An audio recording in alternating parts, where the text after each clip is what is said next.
but we gonna keep it going. We not gonna fucking, you know what I'm saying? All right. Last time we reacted to 3 scary, true, snowy night horror stories, and y'all, as y'all remember, I got I got scared as shit. It was a crazy jump scare. Today we watching more snow horror story, and you know it's crazy. I think it's snowing right now. Wait, hold on, let me see the weather. Hold on, let me show y'all. I think it's snowing right now. But anyways, it's snowing right now. Almost. It say sleeting. Alright. Any other niggas come in my chat with that bullshit, I'm not on. I don't. But even if you is genuine, I can't do it, bro. Cause niggas is weird. Niggas is weird and they fuck it up for everybody else. Fuck that shit. Like, I can't believe I fell for that dumbass shit. Y'all want to see what I'm eating?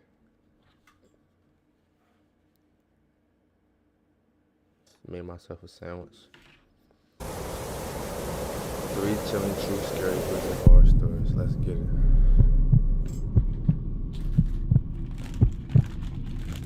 I moved to South Dakota about 5 years ago. It was the first time I'd ever lived alone, and honestly, it was long overdue. My parents had been on my case for years about getting out of the house. These right here, if y'all don't know, these $1 at the dollar store at Dollar Tree. I just put you on. Come on now. Honestly, it was long overdue years ago. Alright, what happened? I moved to South Dakota about 5 years ago. Okay. It was the first time I'd ever lived alone, Okay. and honestly, it was long overdue. Yeah. My parents had been on my case for years about getting out of the house, and I finally caved. I'm not exactly a social butterfly, so the idea of living somewhere secluded actually appealed to me. The house I found was in one of the snowier parts of the state, tucked away on a stretch of land where the nearest neighbor was a solid walk away. That was fine by me. For the most part, that's exactly what I got. The first few years were uneventful in the best way possible. I kept to myself, went to work, came home, and didn't bother anyone. I never introduced myself to any of the neighbors, partly because I'm just not that kind of person, and partly because there wasn't much of a compelling reason to do so. Exactly. The houses out there are so spread apart that you could go weeks without seeing another soul. Everything changed one afternoon in early February. I was at work when the snow started coming down. At first, it was nothing unusual, but within an hour, it had escalated into something else entirely. The wind picked up, visibility dropped to almost nothing, and the roads started getting dangerous. My boss eventually told everyone to head home before conditions got any worse. I drive a lifted truck, so I wasn't too worried about making it back. I've driven through plenty of bad weather before, and the truck has always handled it well. Still, there were certain sections of the drive that had me a little concerned.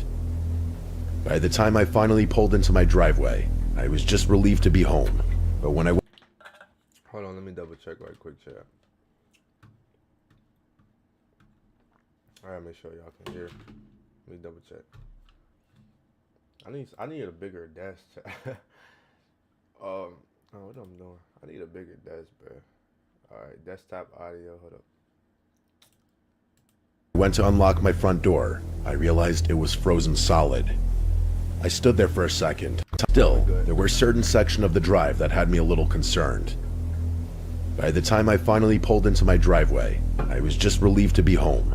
But when I went to unlock my front door, I realized it was frozen solid.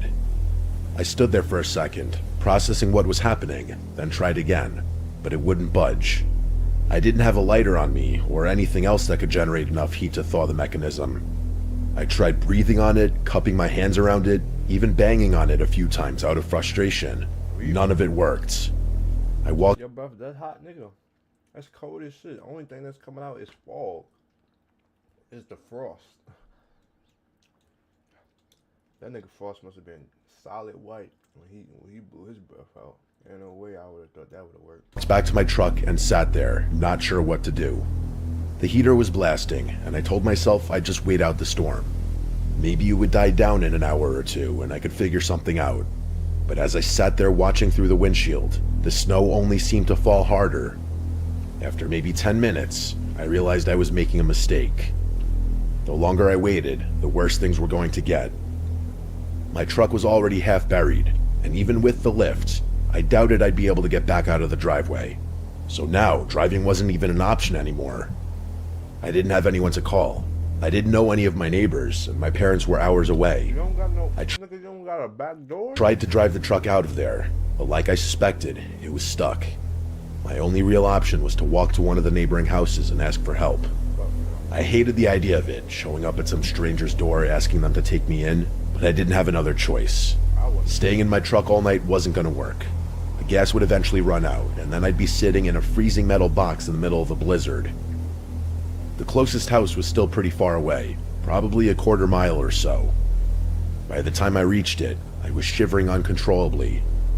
It was a tiny one-story house, and even through the blowing snow, I could tell it was in rough shape. I knocked on the front door as loud as I could. I waited for a good minute. I was just about to turn away and try the next house, when the door swung open so violently, I actually took a step back. The man standing there looked around 50 years old, with a very nondescript face. He looked at me for a second without saying anything, then introduced... That might be normal. You know, old people be grumpy as shit, and you probably woke them up. Like, what the fuck? What the fuck? I don't know. Random knocking at my door. But he'll let you in, though. But, you know, old people, they rude as shit. They don't get no fuck. himself as Joe. I explained my situation and he nodded slowly, stepping aside to let me in. I should have felt relieved, but something about him felt off from the start. It was hard to pinpoint at first. Most AI plugins do all the work for you. This one works with you. Meet CodeProducer, a plugin that finds samples that fit your music fast. The house was warm, which was all I really cared about in the moment. He offered me a seat on the couch and sat across from me in a worn-out armchair. We made small talk for a few minutes, or at least I tried to. He answered my questions, but his attention seemed to be somewhere else entirely. His eyes kept darting around the room, from me to the floor to the ceiling to somewhere over his shoulder. It was like he couldn't focus on any one thing for more than a few seconds. At first, I thought maybe he was just nervous about having a stranger in his house. That would have been understandable, but the longer we sat there, the more unsettled I became. He couldn't focus on the conversation either. He'd be mid-sentence and then just trail off, staring at a spot in the wall like he was looking through it. I decided I wanted as little interaction with this guy as possible. I told him I was exhausted and asked if I could just get some sleep. He seemed almost relieved by the suggestion and pointed to the couch, saying I could crash there for the night. I asked if we could turn out the light, and he flicked off the lamp without argument. But he didn't leave. He just stood there in the doorway for what felt like a full minute, not saying anything, not even moving. I lay on the couch with my eyes half closed, trying to look like I was already drifting off. Fuck no. Eventually, after this long, uncomfortable For what? You see this nigga, he's still standing? pause, he finally receded down the hallway toward what I assumed was his bedroom. I really did try to sleep. I was exhausted, and the couch was actually more comfortable than I expected. But I couldn't shake the feeling that something was deeply wrong. Every time I closed my eyes, I started to drift off and then jolt awake, convinced I heard something. About an hour in, I actually did start hearing things. It took me a few seconds to realize that the thumping and scraping sounds were coming from above me. At first, I told myself it was just snow shifting on the roof. That happens all the time in heavy storms. But these sounds were different, somehow. That didn't make any sense, though. The house was one story. There was no upstairs floor for anyone to be walking around on. I lay there, staring at the ceiling, trying to convince myself there was a rational explanation. The sounds continued for several minutes, sporadic but persistent. And then... He got to the house. So after the neighbor left, I was just... After that nigga walked out and home, I took that opportunity. Nigga. I got warm. I'm on to the next crib. Hell no. Without warning, there was a thump that was considerably louder than all the previous ones. It was so sudden and so forceful that I shot upright on the couch, and as soon as I sat up, I saw him. Joe was standing in the doorway again. He must... But chill with these sound effects, bro. I can't do this. I know I'm scary as shit. have been there for a while, just watching me in the dark, because I hadn't heard him come back. My skin started feeling itchy. I opened my mouth to say, heard him come back. Must have been there for a while, just watching me in the dark, because I hadn't heard him come back. My skin started feeling itchy. I opened my mouth to say something, but before I could get a word out, he literally charged at me. He jumped over the back of the couch and tackled me to the floor. The next few seconds were pure chaos. We rolled around on the carpet, and I realized he was trying to put me in a chokehold. He was stronger than he looked, and for a moment, I thought I wasn't going to be able to get him off. I kept resisting, and he started yelling. He screamed at me to stop fighting. He kept referencing this her, like I was supposed to know what he was talking about. He said she was lonely, and something about how she would find me good company. I wasn't thinking about that, though. I was fighting for my life. I finally managed to get enough leverage to shove him off me. I scrambled to my feet, grabbed my coat, and ran for the front door. I didn't even put my coat on. I was too terrified to waste any more time.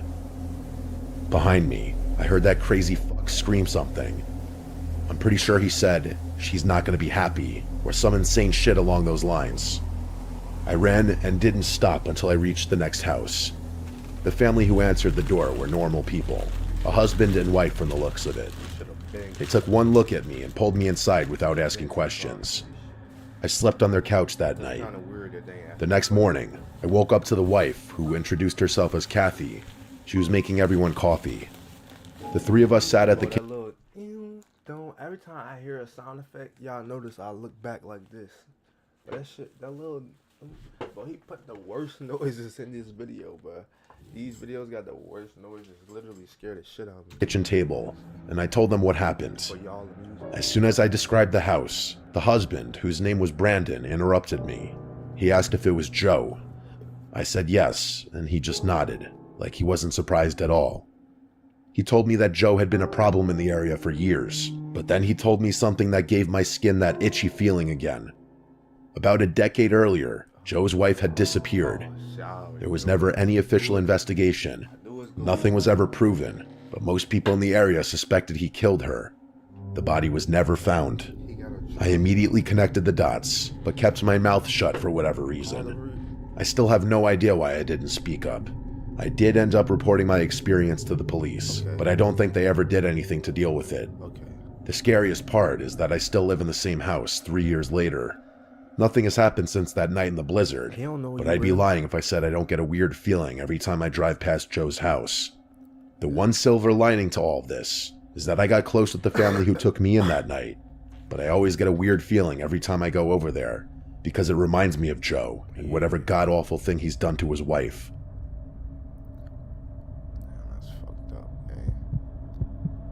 Imagine being able to build an app with your name on it, just by thinking about it. Meet Base 44. Next story by Sean J. This happened last winter during one of the worst blizzards I can remember.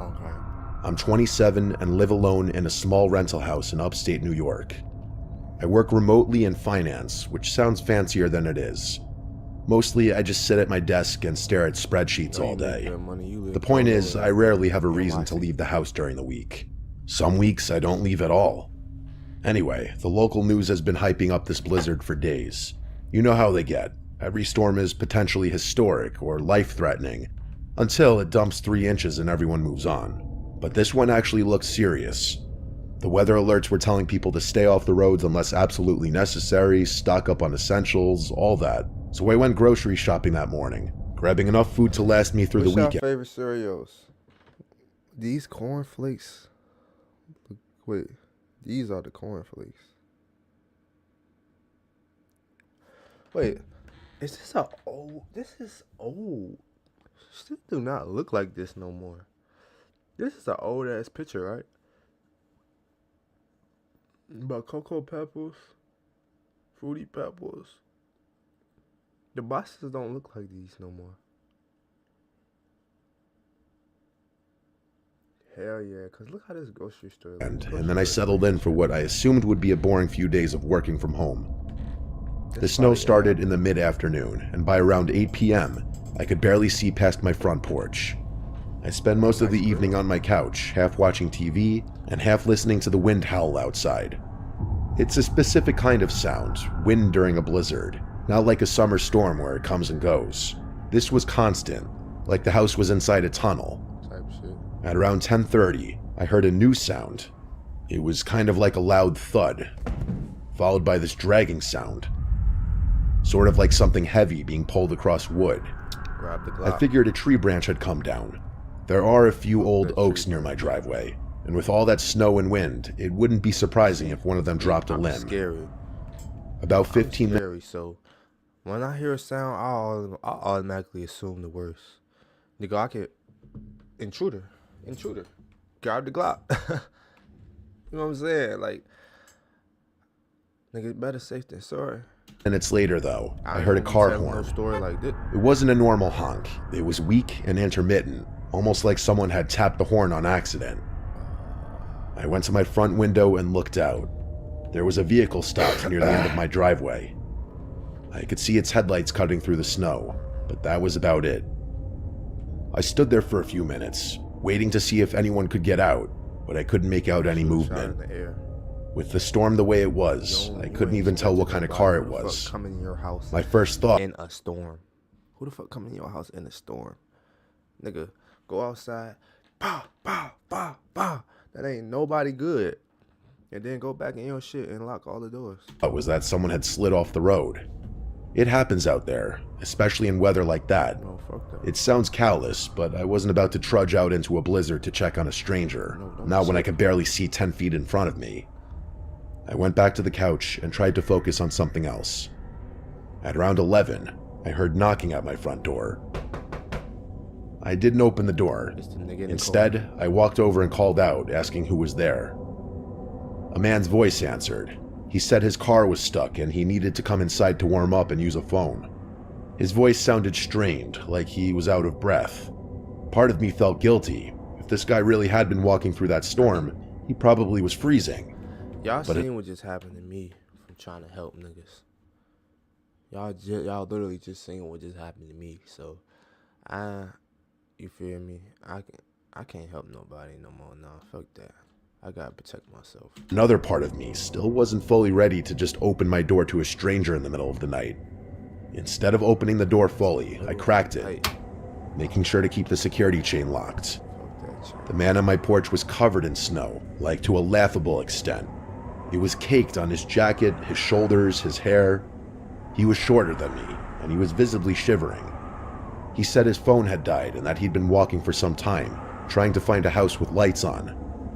I was just about to open the door when I noticed his boots. I don't know what made me look down, but I did. And here's the thing. His boots were clean. Like, clean and dry, too. If this guy had really been walking through a blizzard for any length of time, his boots should have been caked with snow and ice as well. Hell, mine get like that just walking to my car. I felt something cold settle in my stomach that had nothing to do with the weather. I told him again that I would call for help and make sure someone came for him. He asked me to be let in again, more firmly this time. I didn't respond. I just closed the door and locked it. I could hear him say something on the other side, but I was already walking to get my phone. I called 911 and explained the situation. While I was on the line with the operator, I heard footsteps move from my porch to the side of my house, toward the back. The operator told me to stay inside and keep all the doors locked. She said police were being dispatched, but warned me that response times might be delayed because of the weather. I moved to a side window and peeked out, not wanting him to see me. The man was standing near the corner of my house, maybe 15 feet away. He wasn't moving, he was just standing there looking up at the windows. A few minutes later, I heard banging on my back door. Like someone was trying to break through. The whole door was shaking and But why does this shit keep happening every time I'm watching this? its frame. I grabbed a knife from the kitchen and retreated to my bedroom. I locked the door behind me and stood a few feet from the door. You don't got no The Glock, banging you stopped don't- after maybe a minute. you can't I even don't know how count long I the stood there. It words. felt like hours, but it was probably closer to 20 minutes. At some point, I heard the car horn again, the same one from earlier, but this time it was one long, continuous honk. Luckily, the police arrived shortly after that. Nigga died. They found a vehicle partially buried in a snowbank, but it was further down the road than where I'd seen the headlights. The engine was cold when they checked it, Not warm like it would have been if someone had recently been driving it. Here's the part that still gets me. The officers told me there were no footprints leading from the vehicle to my house. Apparently the snow was undisturbed between the car and my property. There were footsteps leading down my driveway and around my house, but they stopped at the driveway like someone had been driving a separate car. The police searched the area but didn't find anyone. The next morning, after the storm had passed and the sun was out, I went outside to look around.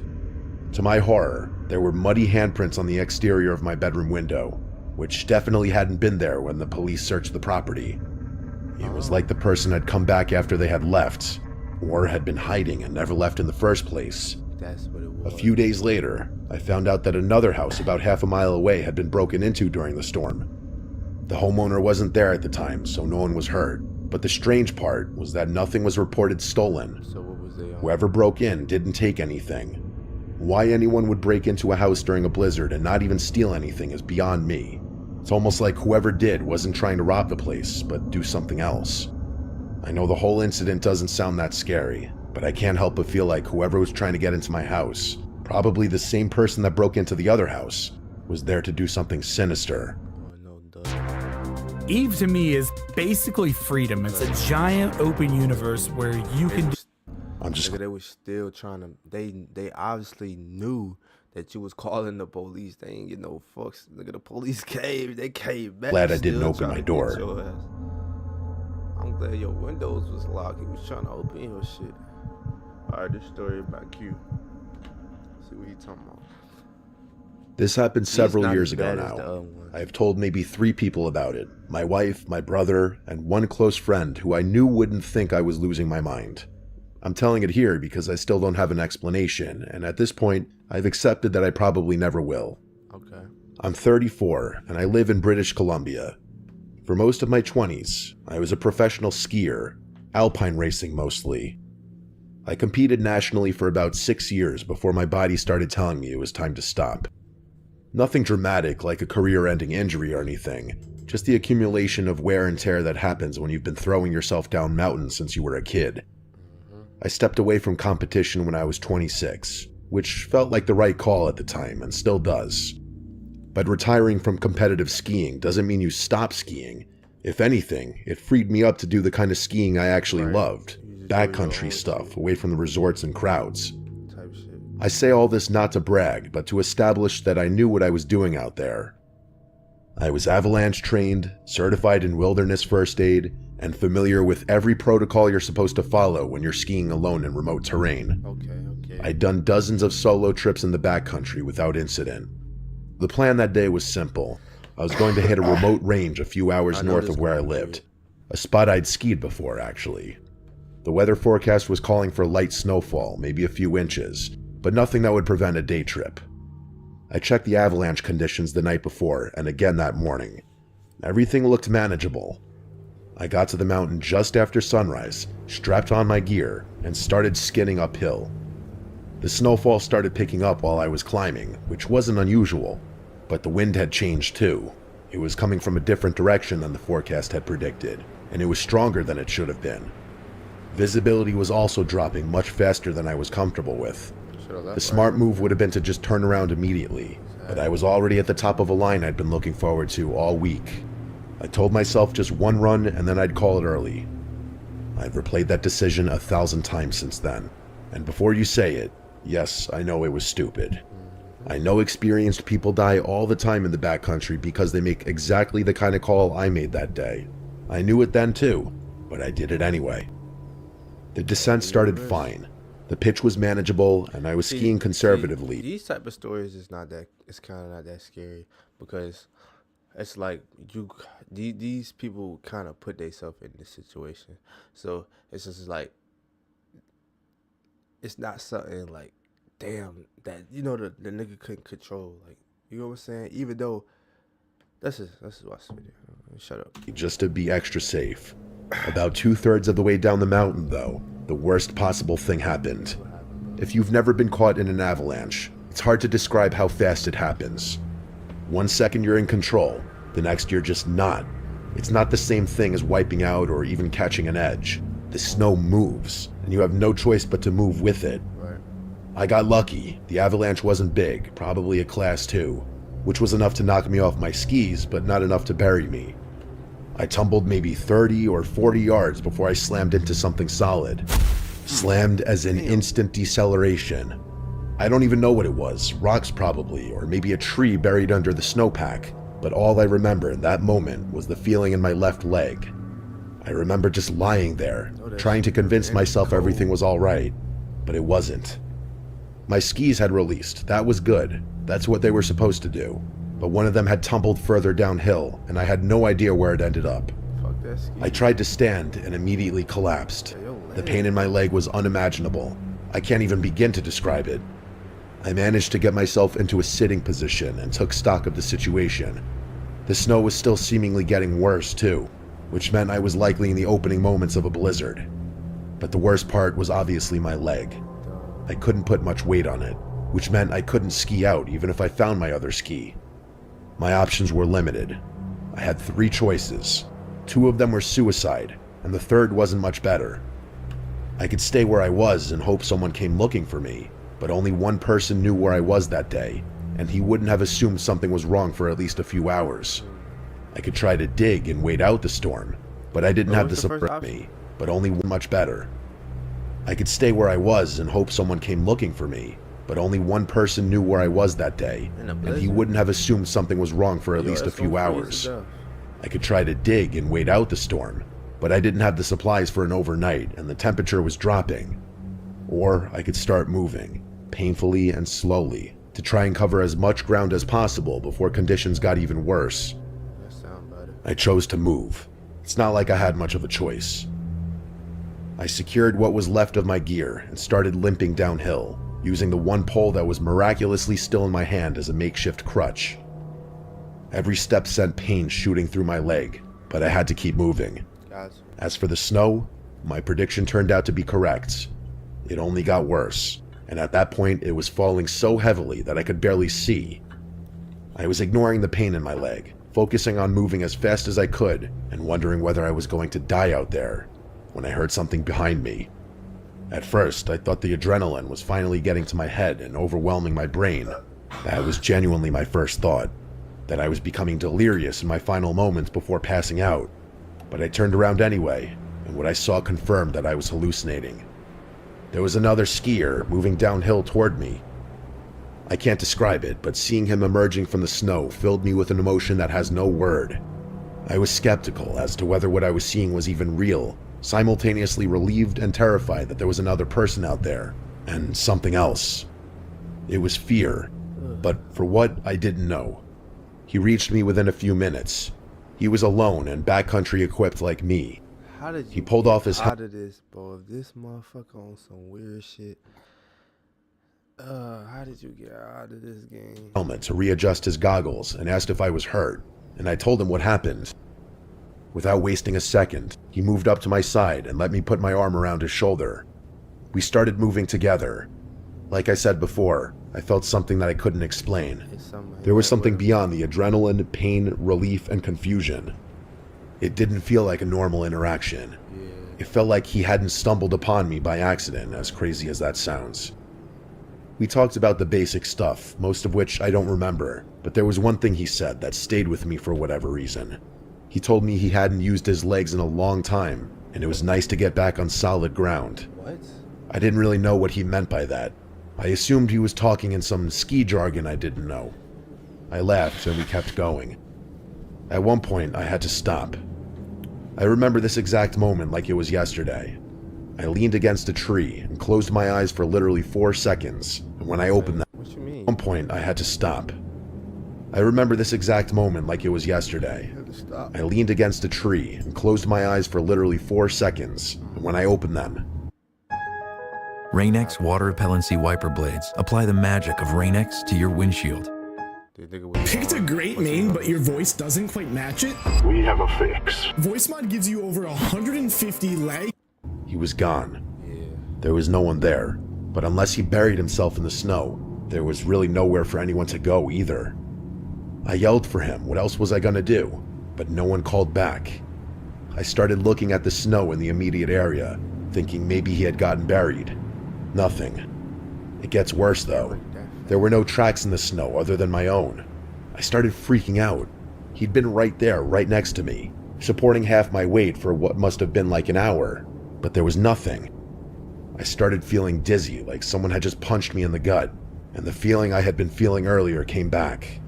The rational part of my brain was insisting there had to be an explanation. Could I have been more disoriented than I thought? Maybe the snow had filled in his tracks faster than mine. Or maybe I had hallucinated the whole thing. Maybe I was already dead. I didn't have time to figure it out. The storm wasn't going to wait for me to process what had happened. I don't know how I made it back to my car. The last mile or so was such a blur. Just pain and cold and the stubborn refusal to stop moving. But I did eventually make it. I drove myself to the hospital and finally got some good news. The doctor told me my leg was severely sprained but not broken. They told me I got incredibly lucky. Fast forward to a few days later and I'm still recovering at home, but I can't stop thinking about one thing. That other skier, where he'd come from, where he'd gone, why there hadn't been any tracks. I kept telling myself I'd figure it out eventually, but I think that was mostly wish casting. I was combing through some local skier-centric website, something I do often, and that's when I stumbled upon something terrifying. It was a story about a fatal backcountry skiing incident. A man They're gonna say that boy he was dead, won't he? who'd been lost in a storm a few weeks prior. It had happened on the same mountain range, and authorities hadn't been able to find a body. The worst had been assumed. There were no photographs of the man on the article, and when I searched up his name, I didn't find any Facebook or Instagram profiles or anything of the nature. So I can't compare the man I saw on the mountain to the man in the article, but it's still a chilling coincidence nonetheless. Okay. I choose to believe the shock and hypothermia were causing me to hallucinate, and my memory playing tricks on me. Definitely listen. Maybe my brain constructed something to convince me that I wasn't alone on the mountain, but I remember his shoulder under my arm. I remember feeling him helping me down the mountain. There's no way I could have moved that fast by myself. Right. I still ski, but I haven't gone alone since then. Good. I still have no idea what helped me off that mountain. Hell no. Alright, and that's it, chat, for this reaction to the 3 chilling true scary blizzard horror stories. Y'all fuck with Mr. Nightmare, but I love his vids. I want to watch this Disturbing 911 calls, but I think I need a break. I think I need a break. That was only 3 stories, but damn. Title of this video is They Weren't Talented by Virgo. This dude, he makes very good videos. I really like his videos.